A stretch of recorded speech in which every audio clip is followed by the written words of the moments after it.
Hola guerrero, soy de Buenos Aires y siempre escucho tu programa.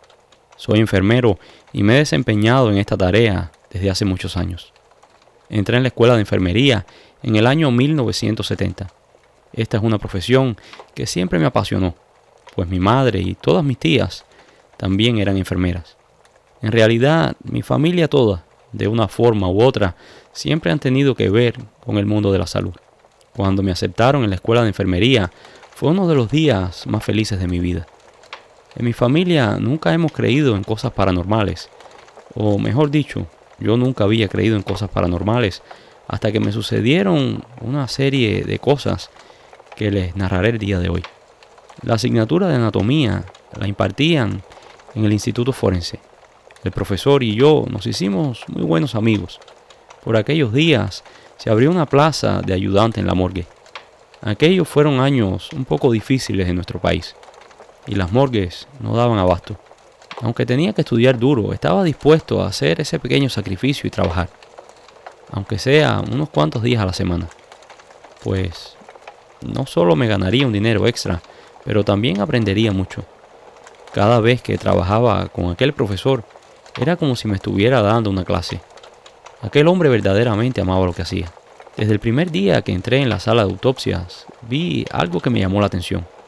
Era un vaso de cristal encima de una repisa que estaba encima de la plancha donde se hacían las autopsias. No pregunté para qué era, ni por qué estaba allí, pero sí me dio un poco de curiosidad. Después que entré a trabajar a la morgue, escuché muchas de estas creencias o supersticiones, algunas de las cuales ya he relatado en estos videos.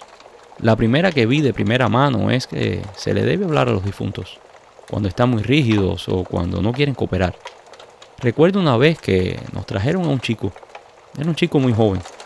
Había aparecido en un terreno baldío y estaba en un avanzado estado de descomposición. El chico estaba irreconocible y no tenía nada que pudiera darnos alguna pista de la identidad. Desde que el cuerpo entró a la morgue, comenzaron a experimentarse algunos problemas con el sistema eléctrico, específicamente en la sala donde estaba su cuerpo. Yo asistí al profesor en la autopsia del muchacho. El olor era verdaderamente desagradable, pero cuando comenzaron a leer el reporte de la policía, comencé a sentir mucha tristeza. Y la verdad, ya ni me importaba el olor. En cuanto el forense tomó el escarpelo para hacer los cortes en la poca carne que tenía el cuerpo, la luz se apagó. El doctor me pidió que fuera y la encendiera, y así lo hice. Pero una vez más, cuando el médico fue a comenzar a trabajar, otra vez se cortó la luz.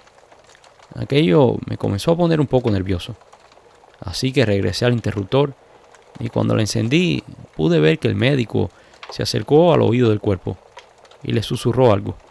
Yo no le pregunté qué le dijo, pero después que el doctor hizo eso, no volvimos a tener ningún problema eléctrico. Se terminó la autopsia y lo dejamos en la cámara refrigerada. Después que terminamos, me puse a hablar con el doctor. Él sabía que yo quería preguntarle algo, pero no me atrevía. Así que en uno de esos momentos me miró fijo y me preguntó, ¿qué quiere saber? ¿Quiere saber lo que le dije al chico? Nada más le dije que me permitiera hacer mi trabajo, que todo aquello lo estaba haciendo para tratar de identificarlo y para poder entregarlo a su familia. No sé si fue casualidad o no, pero en verdad funcionó.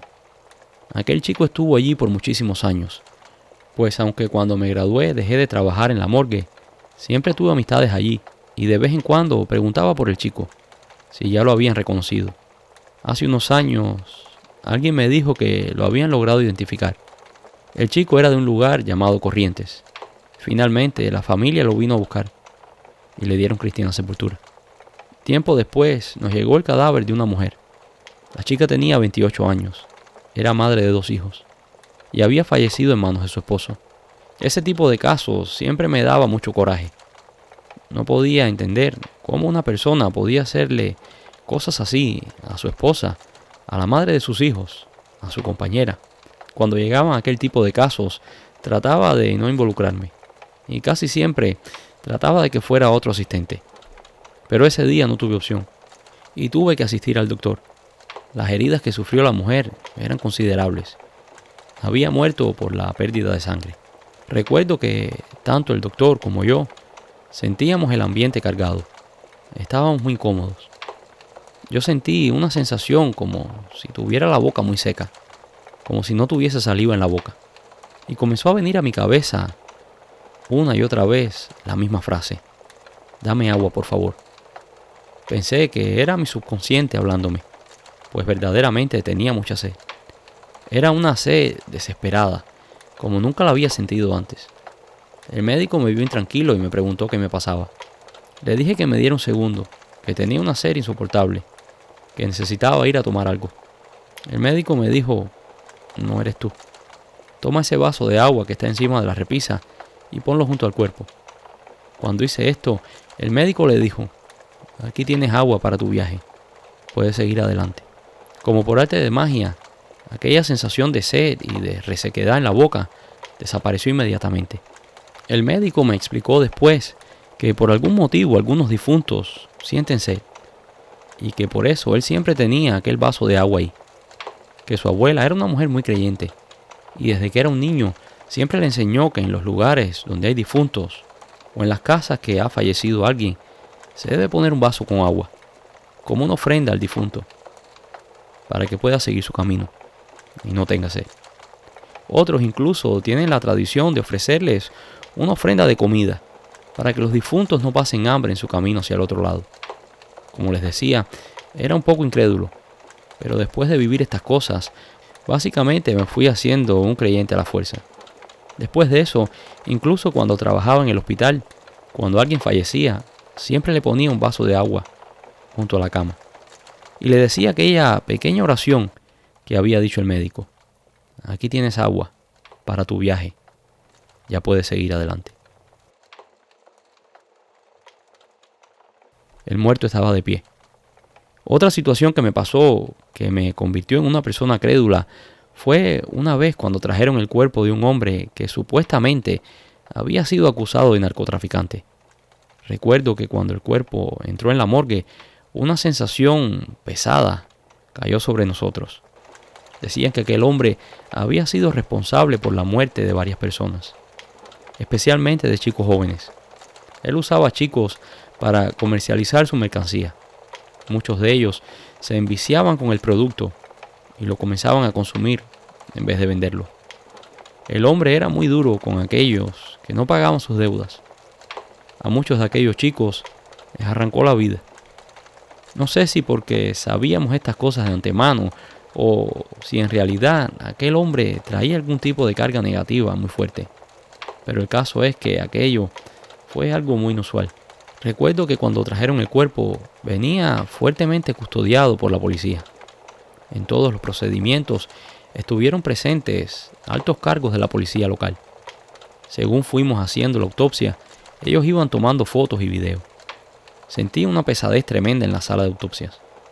Primero pensábamos que eran los oficiales, pues no estábamos acostumbrados a trabajar con tanta gente a nuestro alrededor.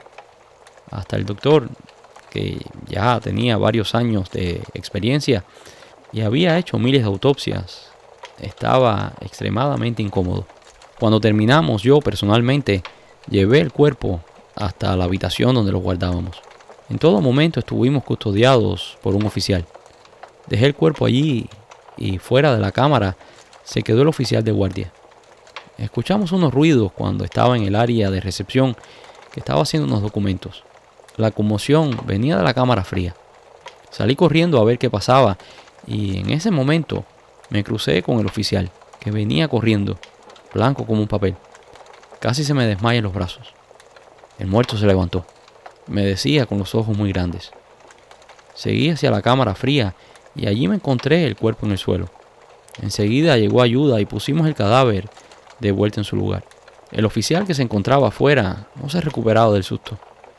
Allí le explicamos que probablemente había sido un espasmo.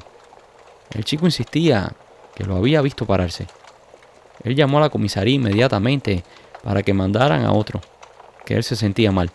Cuando llegó el relevo era un oficial que conocíamos muy bien. Él era el sobrino de uno de los que trabajaba en la morgue. Nos dijo que había tremendo revuelo en la comisaría. El técnico forense que había grabado la autopsia había echado a perder todo el video. Decían que todo se veía borroso y que ninguna de las fotos estaba enfocada.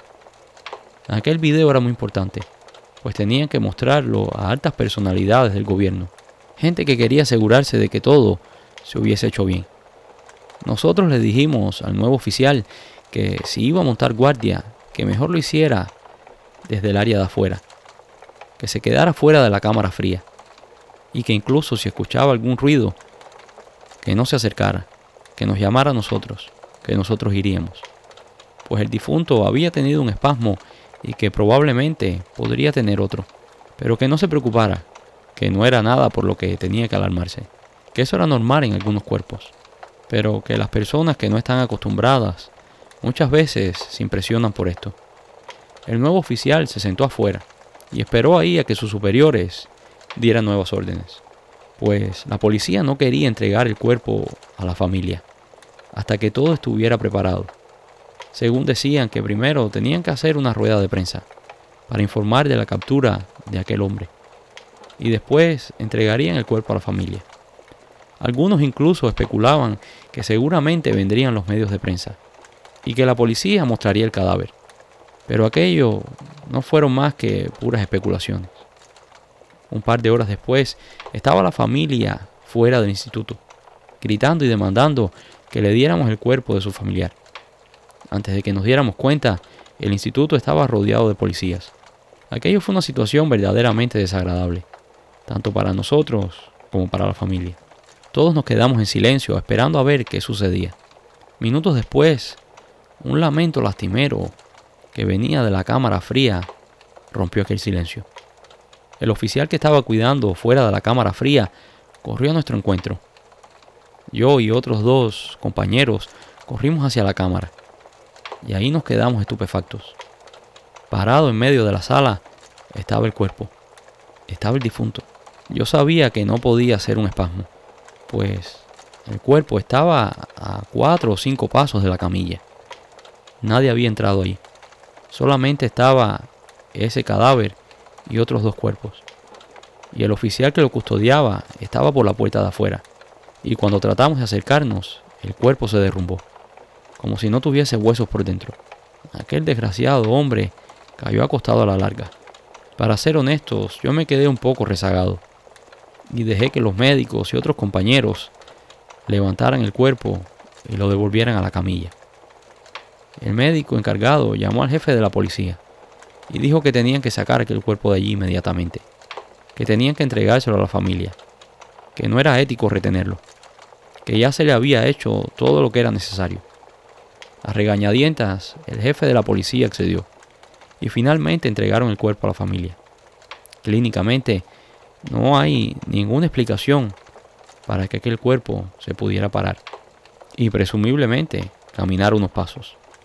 Para ese evento, la ciencia no tiene explicación ninguna. Y esto es todo por hoy, espero que hayan disfrutado de este video. Si lo hicieron, déjanos un like y si no lo has hecho todavía, por favor suscríbete. Gracias y nos vemos en el próximo video.